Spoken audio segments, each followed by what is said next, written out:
Some people walk into a room and everything shifts toward them. People listen. People agree. People follow. It looks like charisma, like something you are simply born with. It is a set of psychological principles, studied in labs, that quietly shape how humans decide. Today I am handing you 12 of them, each one backed by real science, not internet folklore. Used well, they help you connect, persuade, and lead. Used badly, they manipulate. So one rule before we start. Use these to build trust, never to trick the people who trust you. Influence without integrity is just manipulation, and people always feel it in the end. Stay to the end, because the last few are the most powerful, and the most quietly misused. Let's begin. Number 1. The law of reciprocity. Deep in human nature is a simple rule. When someone gives to us, we feel a pull to give back. This was mapped by psychologist Robert Cialdini in his landmark book on influence. A small, genuine favor creates a quiet debt that the other person wants to repay. It is why free samples sell products, and why a kind gesture opens doors that arguments cannot. So give first. Help, share, notice. Lead with generosity, and watch how people lean toward you. But it must be sincere. People can smell a favor designed only to extract something back. Number 2. Commitment and consistency.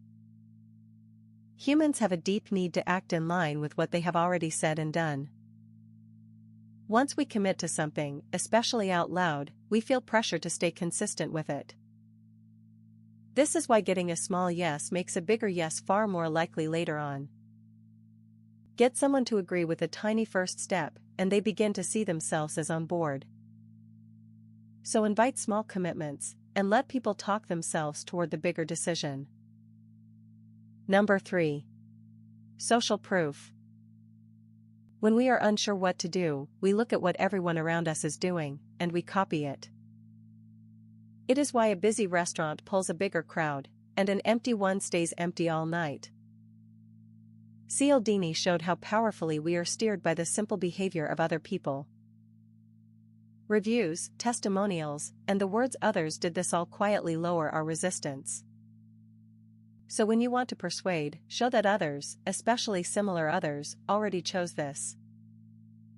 We are herd animals. We feel safest walking a path that others have already walked.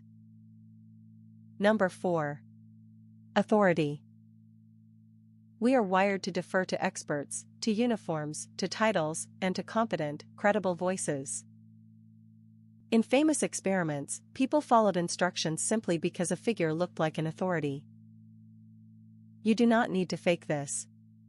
You build it by genuinely knowing your subject and showing it calmly. Cite your evidence. Speak with calm certainty. Let real competence quietly earn the trust. People follow those who clearly know the way. So become someone who actually knows the way. Number 5. Liking. This one is obvious and yet constantly forgotten. We say yes to people we like. And we like people who seem similar to us, who praise us, and who cooperate toward our goals. We also like people who genuinely like us. Warmth is almost always returned in kind. So find real common ground. Give honest compliments. Be warm before you are clever. The simplest persuasion trick in the world is to be genuinely, disarmingly likable. Number 6. Scarcity. We want things more when they are rare, limited, or about to slip out of our reach. Opportunities feel more valuable the moment they feel like they might disappear. This is the engine behind only 3 left and the offer ends tonight. Loss feels louder than gain. So when something you offer is genuinely limited, it is fair and powerful to say so. But never invent fake scarcity. The lie works once, and then it quietly destroys your credibility. Number 7. The anchor. The first number a person hears secretly sets the frame for every judgment that follows. This is called anchoring, studied by the legendary psychologists Kahneman and Tversky. Show an expensive option first, and the next one suddenly feels like a reasonable bargain. The mind does not judge value in a vacuum. It judges everything against the first anchor it met. So in any negotiation, the opening number matters enormously. Whoever sets it shapes the room. Number 8. Use their name. There is no sweeter sound to a person than their own name, said with genuine warmth. Dale Carnegie taught this nearly a century ago, and it remains quietly powerful today. Using someone's name signals that you see them, that they are not just a face in the crowd.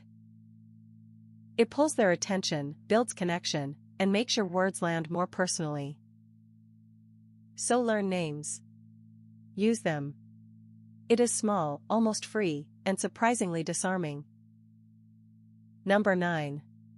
The foot in the door. If you want a big yes, do not start by asking for it. Start with a tiny, easy request. Once someone agrees to something small, they are far more open to a larger ask later. The small yes quietly shifts how they see themselves, into the kind of person who says yes to you. So break big requests into a gentle first step. Let momentum, not pressure, do the work. Number 10. The door in the face. This is the clever opposite, and it works on the rule of reciprocity we met earlier. You start with a big request you expect to be refused, and then you scale down to your real one. Because you appeared to compromise, the other person feels a pull to compromise in return. The smaller request now feels reasonable and fair, precisely because of the big one before it. Used honestly in negotiation, it is simply the natural art of give and take. Number 11. The Benjamin Franklin effect. Here is a beautiful, counterintuitive truth. Doing someone a favor makes you like them more. Franklin won over a rival not by serving him, but by asking to borrow a rare book. The mind quietly reasons, I helped this person, so I must actually like them. So to build a bond, do not only give. Sometimes, ask for a small, genuine favor. Letting people help you can pull them closer than anything you could ever do for them. Number 12. Mirroring and true listening. The most influential people are not the best talkers. They are the best listeners. When you subtly match someone's tone, pace, and energy, they feel an unspoken sense of rapport. And when you truly listen, then repeat back what they meant, they feel genuinely understood. Being understood is rare and precious. Give it freely, and people will open completely to you. So talk less. Listen more. Reflect back what you hear. It is the deepest influence of all. Before we wrap up, let me give you a few bonus principles that quietly amplify all 12. The first is framing. The exact same fact feels completely different depending on how you say it. 90% fat-free sounds wonderful. Contains 10% fat sounds like a warning. Same truth, opposite feeling. So choose the frame that is honest, but also genuinely fair to you. The second is loss aversion, one of the strongest forces in the human mind. Kahneman showed that losing something hurts about twice as much as gaining it feels good. So people will fight harder to avoid a loss than to chase an equal reward. Speak to that fear, fairly. The third is the halo effect. One strong positive trait quietly colors how we see everything else. We assume the attractive, the confident, or the kind are also smart, capable, and trustworthy. It is not always fair, but it is real. So your first impression casts a long, long shadow. The fourth is surprising. It is called the pratfall effect, and it is strangely comforting. A small, human flaw can actually make a capable person more likable, not less. Perfection feels cold and distant. A little honest imperfection makes you warm and real. So you do not need to be flawless to be influential. You need to be competent and human. The fifth is the power of the open loop, known as the Zeigarnik effect. Our minds hate unfinished business, and they cling to questions that have not yet been answered. It is why a good story that opens a loop keeps you watching, waiting, needing the ending.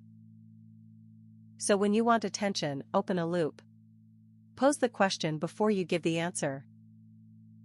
And the sixth bonus, the one that ties it all together, is the simple power of a story. Facts inform, but stories move. We are wired to remember narratives and to forget raw data. Wrap your point inside a story about a real person, and it slips past every defense. Now, knowing all of this is worthless unless you actually practice it. So here is your plan. Do not try all 18 ideas at once. That is the fastest way to sound robotic and fake. Pick just one this week. Maybe simply using names, or truly listening, or giving first. Practice it in small, low-stakes moments until it becomes natural and effortless and yours. Then add the next one. Slowly, these stop being tricks and become who you simply are. So there they are. 12 real psychological keys to human influence. But now the most important part, the part that decides whether this knowledge helps or harms you.